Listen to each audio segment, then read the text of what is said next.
Hello everyone, welcome back to the channel. This is John with Flippin' Ain't Easy, and I just watched Kevin Commonweath Flipper's video from today, Saturday, when I'm making this video. And halfway through it compelled me to stop and to not only reply or comment on his video, but to also make this one. And I think, guys, that us influencers, and I hate calling myself an influencer because I'm not trying to influence anyone, but it's just the way it is. It's when you make videos on YouTube about a topic, you become an influencer for that thing, like it or not, because there are people that are easily influenced into what you have to say. And I think that for that reason, us resellers need to be careful when we're making videos. Like, how about this? The video that you'd see all the time many years ago was, you got to list 10, you got to list 50, you got to find a way to make your operation so you can get up to 100 items. And that's what people ran with. And we ended up with this mindset of, well, I didn't list my 10 to 50 items today, so therefore I didn't do what I should be doing for my business.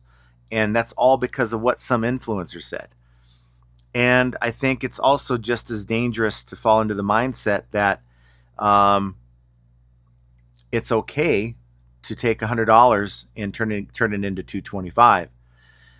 And I'm not here to say it's not okay either. I mean, there's times where that's a perfectly fine purchase. But let me give you a couple scenarios.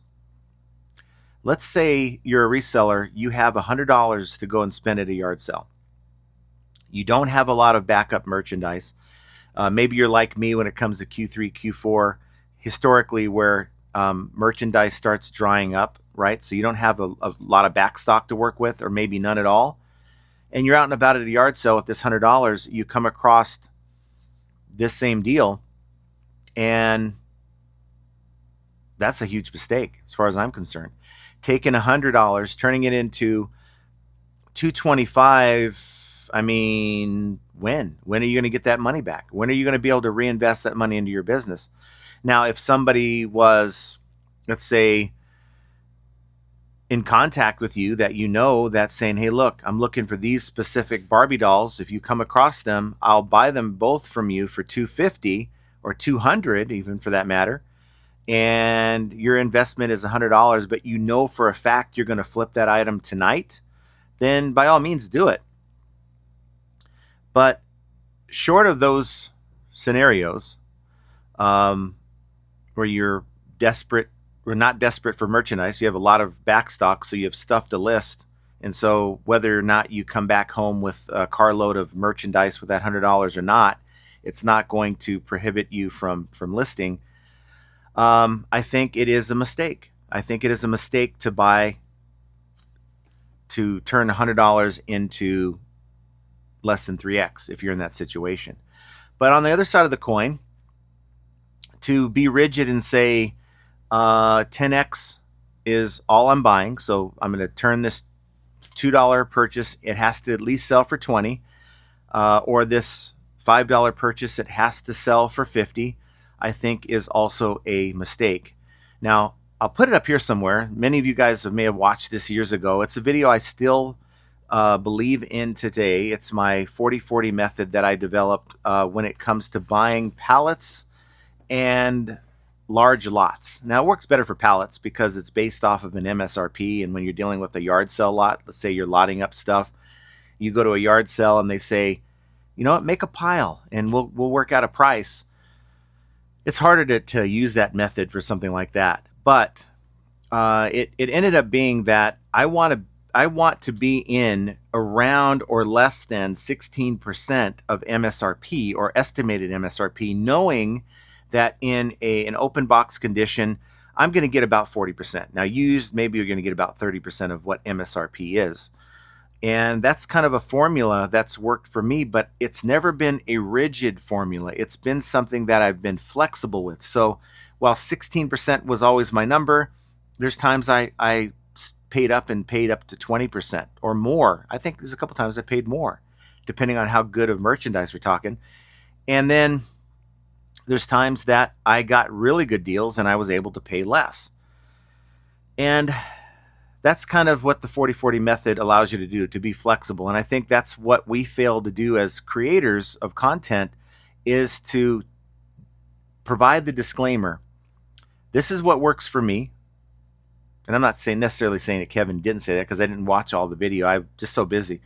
But I think, though, and I'm just saying in general, and I don't want Kevin to feel like I'm picking on him. I'm saying in general, there's a lot of resellers, and I think I've been guilty of this myself, where we don't provide the necessary disclaimer for those who are very influenceable to say, look, this is what I'm doing. And if you attempt to do this, well, you may not get the same results because your circumstances are a little bit different. Let me share with you. I don't go to yard sales all that often, and I used to go quite a bit. And people kind of wonder, why don't you go to yard sales? Why do you not? And, there's times where people say, hey, let's go to a yard sale, and I'm kind of hemming and hawing, because when you go to a yard sale and you buy something for $2, generally you're going to find something that's going to bring you back anywhere between $10 and $50, $60 sometimes. But it's more often than not, you're going to find that $2 items, you're only getting like $20 back. And that's not bad. I mean, that falls in line with a lot of people's 10x flip model. But right now, my main sourcing is liquidation. I source liquidation individual items, and I can take that same $2 item, that $2 purchase, and come away with something that's going to allow me to flip it for over $100. So you have to look at the value you're getting for your investment, because you take that $100, that's your money you're investing with, and you need to make the best decision for that money that you can. So like that same $100, I can take that same $100 where I go and get about 15 items that will bring me back anywhere between $500 and $1,000, depending on the quality of items I'm able to come by. So to say that, hey, let's go to a yard sale, I kind of feel like I'm not getting as much value. That's why I don't go to as many yard sales. But does that mean you shouldn't go to yard sales? By all means, if that's the best you have, then you must do it if you rely on reselling for your entire income or even a supplemental income.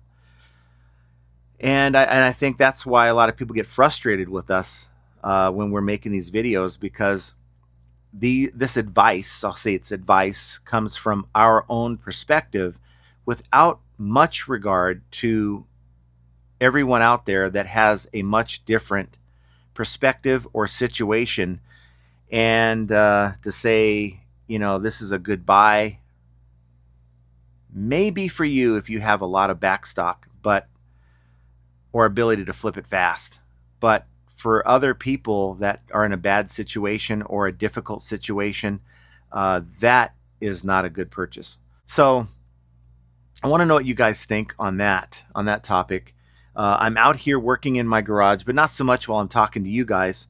I'm going to make another video here where I am going to be working, but I really thought that, it really compelled me to make a video, because I just want the viewers to know, and I'm sure either Kevin may have said it later because I didn't watch the entire video, or he may feel this way too. I'm sure he'll agree when I say that we're not all the same. We all have different situations, and while that may have been a good purchase, a good investment for him, it's not going to be a good investment for many other sellers. And I hope that makes sense. So that's kind of where I'll leave it. But trying to figure out where you're at in that equation, if you would buy it, and there's no right or wrong answer, is yet another example of how flipping ain't easy. I want you guys to do me a favor, hit that like button on the way out, consider subscribing to the channel, and of course, hit the notification bell if you want to be notified when we go live or make another video like this one. And until next time, we'll talk to you guys here very soon. Take care.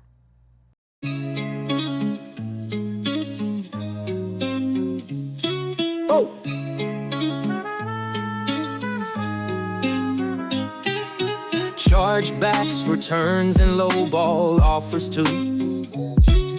Vero takedowns, they're a pain. What can we do?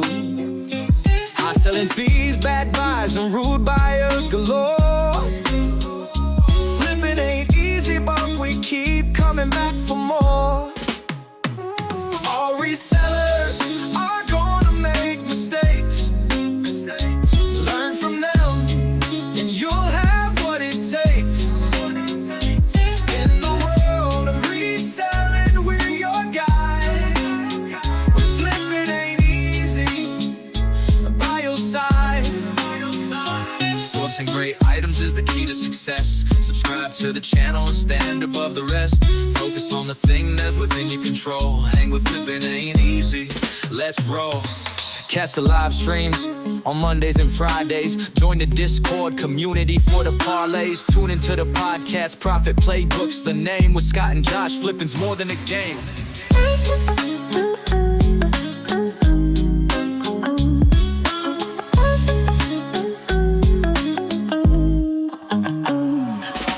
Chargebacks, returns, and lowball offers too. A Firo takedowns, they're a pain, what can we do? High selling fees, bad buys, and rude buyers galore. Flipping ain't easy, but we keep coming back for more. Oh, all resellers are gonna make mistakes. Learn from them, and you'll have what it takes. In the world of reselling, we're your guide. Flipping ain't easy, but by your side. Sourcing great items is the key to success. Subscribe to the channel and stand above the rest. Focus on the thing that's within your control. Hang with flipping ain't easy.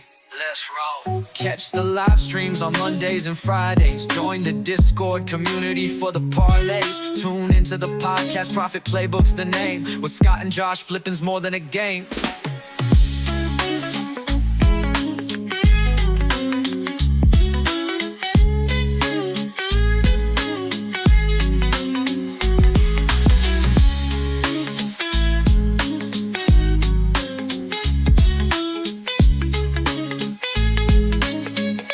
Catch the live streams on Mondays and Fridays.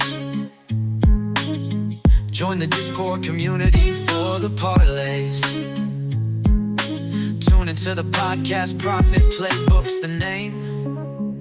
With Scott and Josh, flipping's more than a game.